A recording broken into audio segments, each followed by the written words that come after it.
Today we're checking in on the purple ghost candy. So far only 3 have popped above the soil, and to be honest, I really don't think the other 2 are going to make it. It's been a little over a week and they're still nowhere to be seen.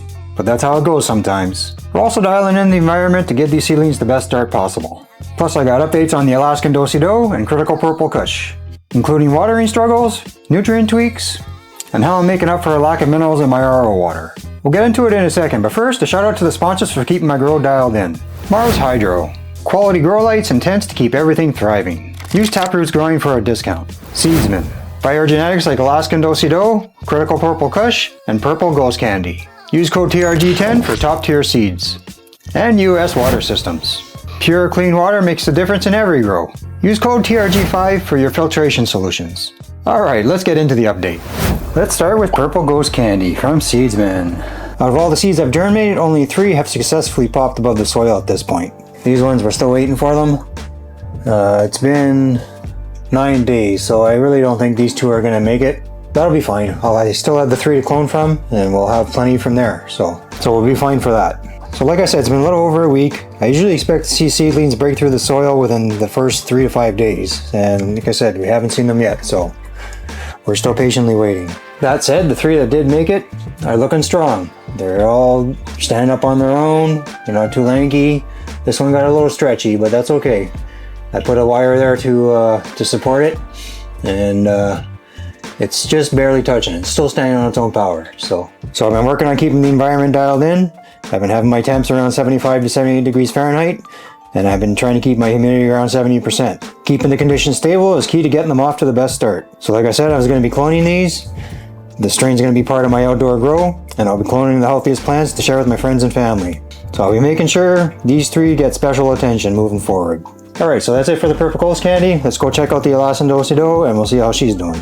In the Mars Hydro tent under the TS1000. Alaskan Do Si Do by Seedsman. She's looking pretty good right now, but as you can see, we're starting to get a bit of a fade in the leaves. There's a little bit of a deficiency going on, and I'm chalking it up to the RO water. I've been adding a little bit of Epsom salts to try and get some magnesium back into the system. I've already top fed with oyster shell, and that was a couple weeks ago, so I think it's more magnesium than calcium that I'm short of right now, so I'm going to be watering them today. I'm going to add a little bit more magnesium to add to the mix. But going forward, I'm going to be looking to find something to add to my water. Maybe some kind of a CalMag product to add to the water to add a little bit of calcium and magnesium to it. So if you guys have any suggestions, let me know in the comments below what you would add to your water. But she's looking good right now. She's got great colors going on, strong bud structure, beautiful stacking. She's coming along. I'm going to be giving her one last defoliation this week, and that'll be it. Then we'll let her run and we'll just let her finish off. Alright, moving on to the Critical Kush under the FCE 3000. And of course, these are by Seedsman as well. And as you can see, we're getting a little bit of deficiencies in here as well. So that's why I'm thinking it's most definitely the RO water. So I'm going to be doing the same thing with this one. I'm going to give it a watering today, and I'm going to add some more Epsom salts, and we'll get some magnesium into the system. She's been super thirsty lately. I've been watering every couple of days. I would water, she would perk up, look amazing the next day.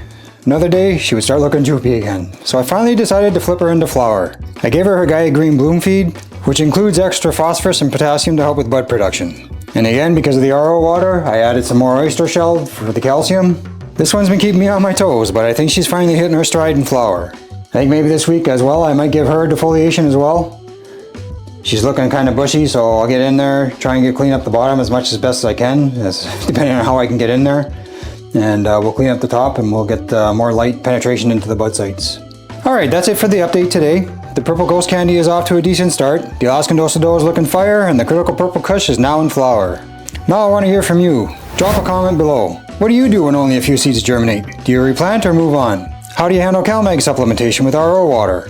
And what's your favorite way to deal with a super thirsty plant? Make sure to like, subscribe, and hit that notification bell so you don't miss any updates on these girls. Appreciate all the support. Catch you in the next one. Peace.